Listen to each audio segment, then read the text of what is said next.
Chapter 1, by way of introduction.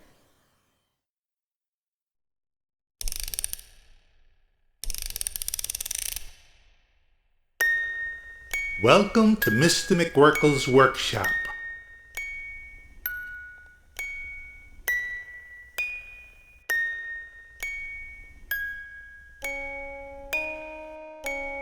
In a distant, magical land, not entirely unlike our own, an habitual tinkerer, Mr. McWurkle liked to make simple toys just to amuse himself. He called them his imaginings.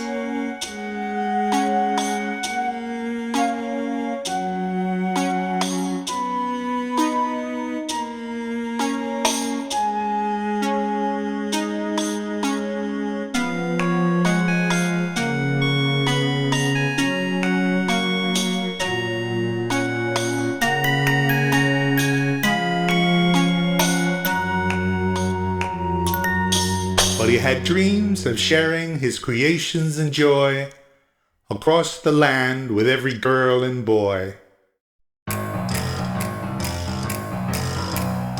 Chapter 2, Off Kilter.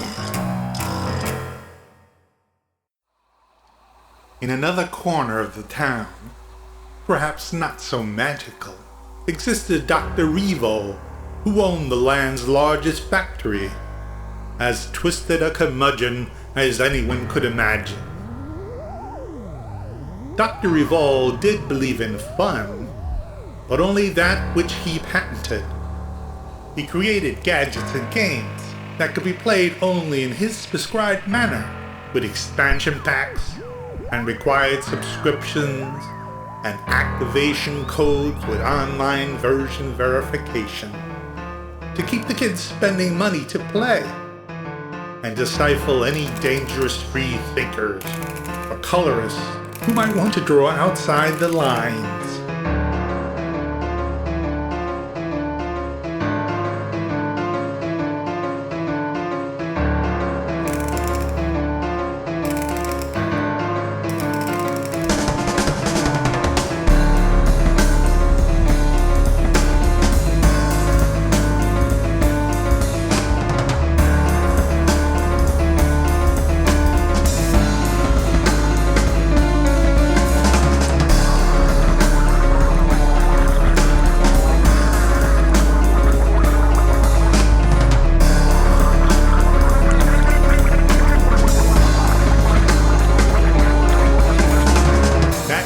Dr. Revo was a man of influence. He demanded that Mr. McWurkle appear before him to assure his demands were met. Instead of sending toy soldiers, he sent his army of lawyers.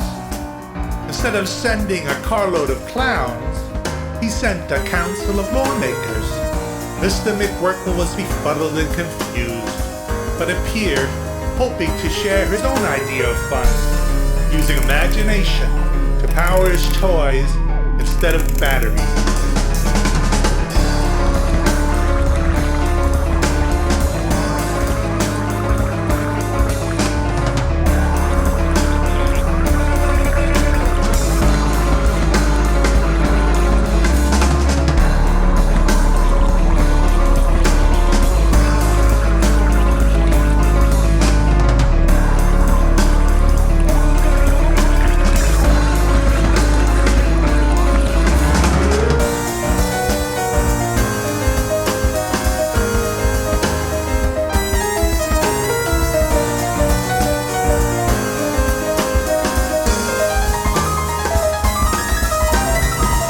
Dr. Revo remembered this kind of fun only dimly, but he'd forgotten long ago. A troubled and tragic past, of which we won't discuss the ugly details. A past which had twisted his soul until he was a bit, off kilter.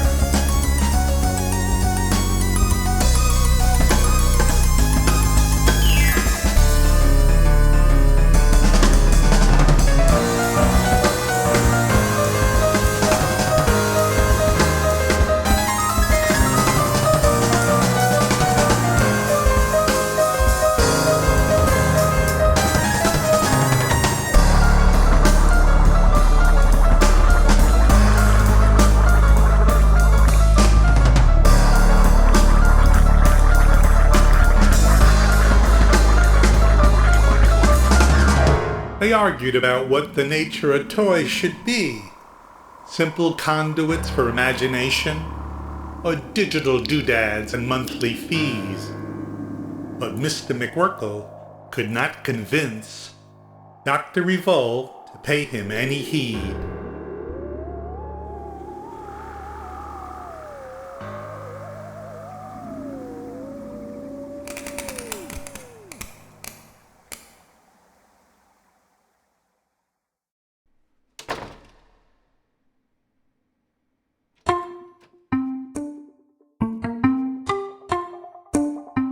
Chapter 3.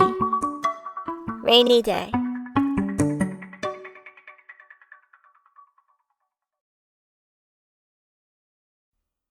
Sadly, Mr. McWurkle left the factory and walked the long way home by the shores of his favorite lake. The afternoon sky darkened and rain started to fall.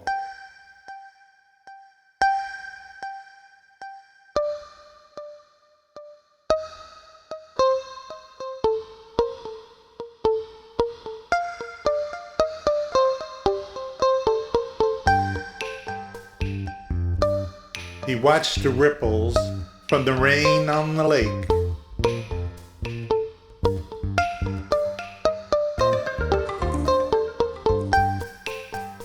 The ripples formed patterns and created chaos at the same time.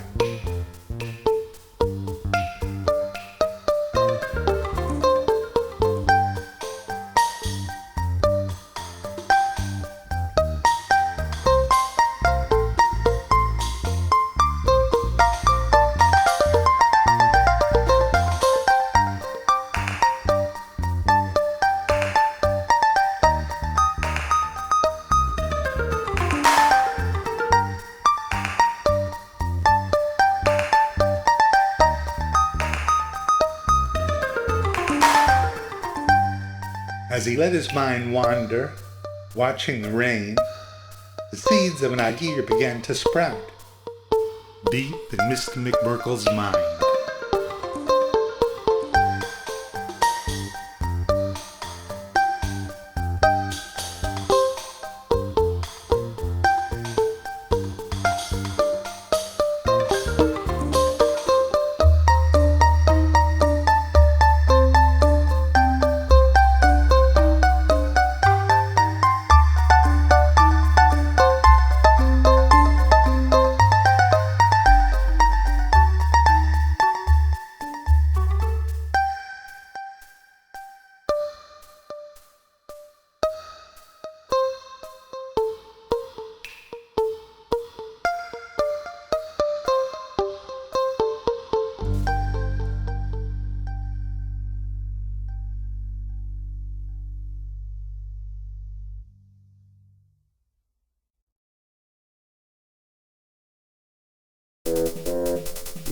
Chapter 4.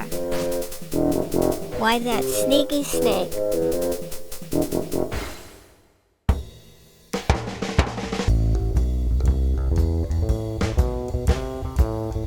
Dr. Revo had the upper hand, but he was no fool.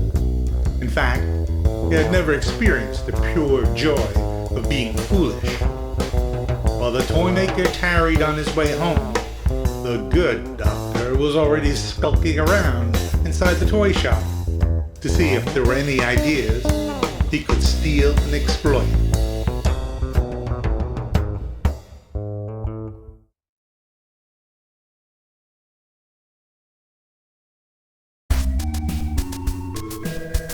Chapter 5. Desperate Measures.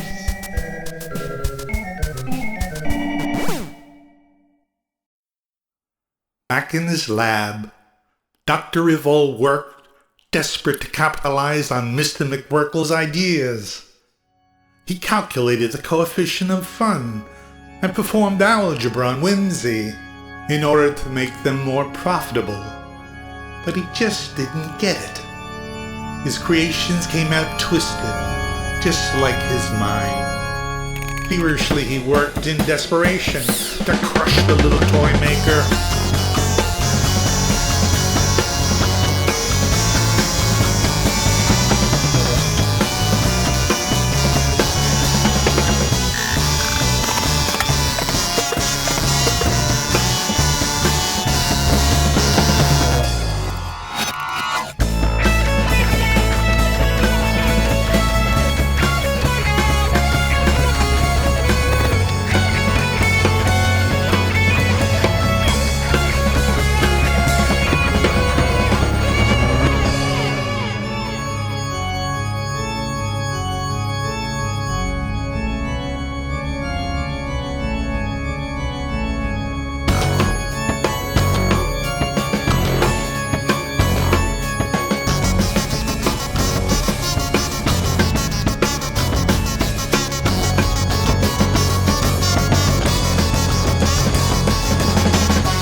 Mr. McWurkle didn't want riches or glory, but rather to amuse and bemuse young minds. Mr. McWurkle thought often of the young mind as a balloon, constantly expanding from the mysterious ethers of dreams and imagination. Dr. Revolt often thought of the mind as a steel cage, allowing a view of the world, but yet confining and enforcing limitations. Chapter 6. Contrabulous Frabulation.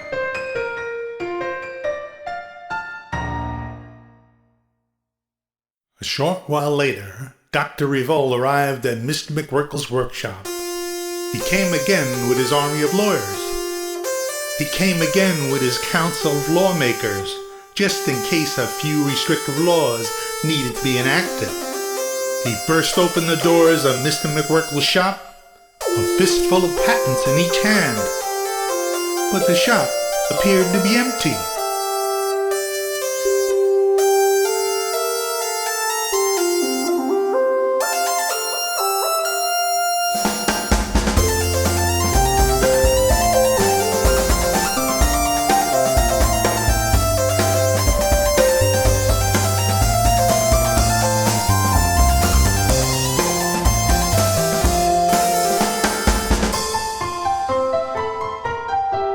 All he saw was empty cardboard boxes. He saw mountains of bubble wrap, but nothing he could conceive of as a single toy. A vile smile smeared across his lips. To his limited thinking, he felt he had won.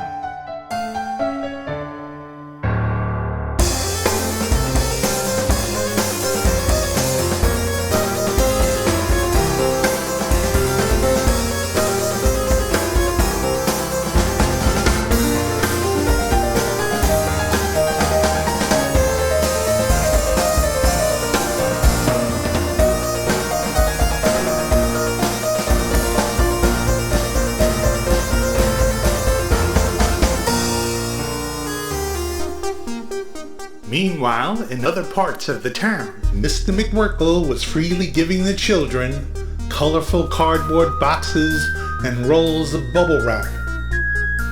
And the children were transforming the boxes into castles, forts, and spaceships to go who knows where. The children were transforming the wrap into clouds, crowns, and snowmen that would never melt.